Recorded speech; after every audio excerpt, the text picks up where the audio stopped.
लातूर जिल्हा परिषद आणि पंचायत समितीसाठी उद्या मतदान घेण्यात येत आहे। प्रशासनाने जय्यत तयारी जी आहे ती मतदान प्रक्रियेची केलेली आहे। आपण पाहू शकतो अशा पद्धतीने मोठ्या संख्येने कर्मचारी आणि अधिकारी जे आहेत ते मतदान प्रक्रियेसाठी तैनात करण्यात आलेले आहेत आणि हे अधिकारी आणि कर्मचारी जे आहेत ते मतदानाचं साहित्य घेऊन आपापल्या मतदान केंद्रांवर पोहोचत आहेत। आपण जर लक्षात घेतलं तर लातूर जिल्हा परिषदेसाठी जे 59 जागा आहेत त्या जागांसाठी ही निवडणूक होते आहे, तर पंचायत समितीच्या 118 जागा आहेत ज्यासाठी ही निवडणूक होते आहे।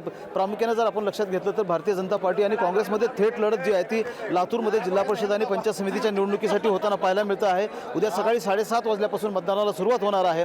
तर 1747 मतदान केंद्र जे आहेत ते लातूर जिल्ह्यामध्ये उभा करण्यात आलेली आहेत। त्यासाठी म्हणून जर आपण लक्षात घेतलं तर 8414 मतदान कर्मचारी आणि अधिकारी जे आहेत ते काम करत आहेत आणि ही मतदान प्रक्रिया सुरळीतपणे पार पाडण्यासाठी म्हणून मोठा पोलीस बंदोबस्त जो आहे तो देखील प्रशासनाच्या वतीने ठेवण्यात आलेला आहे। राज्य राखीव दलाच्या 2 तुकड्या ज्या आहेत त्या मागवण्यात आलेल्या आहेत आणि जिल्ह्यातल्या वेगवेगळ्या भागामध्ये तैनात करण्यात आलेल्या आहेत। एकूणच लक्षात घेतलं तर 4000 पेक्षा जास्त पोलीस कर्मचारी जे आहेत ते या निवडणूक प्रक्रिया सुरळीत व्हाव्यात यासाठी तैनात करण्यात आलेले आहेत। जिल्हा परिषदेचं जर आपण लक्षात घेतलं तर 242 उमेदवार जे आहेत ते निवडणूक रिंगणामध्ये आहेत आणि पंचायत समितीचं जर लक्षात घेतलं आपण तर 419 उमेदवार जे आहेत ते निवडणूक रिंगणामध्ये आहेत। एकूणच जय्यत तयारी जी आहे ती जिल्हा प्रशासनाच्या वतीनं करण्यात आलेली आहे आणि उद्या मतदान प्रक्रिया होते आहे आणि त्यासाठी कर्मचारी आणि प्रशासन जे आहे ते सतर्क असलेलं आणि तयारीला लागलेलं आपल्याला पाहायला मिळत आहे।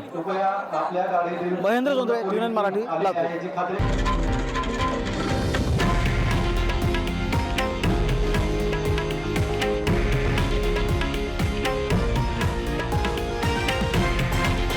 हे आहे देशातील नंबर 1 न्यूज नेटवर्क आणि आपण पाहत आहात टीव्ही 9 मराठी, एकमेव।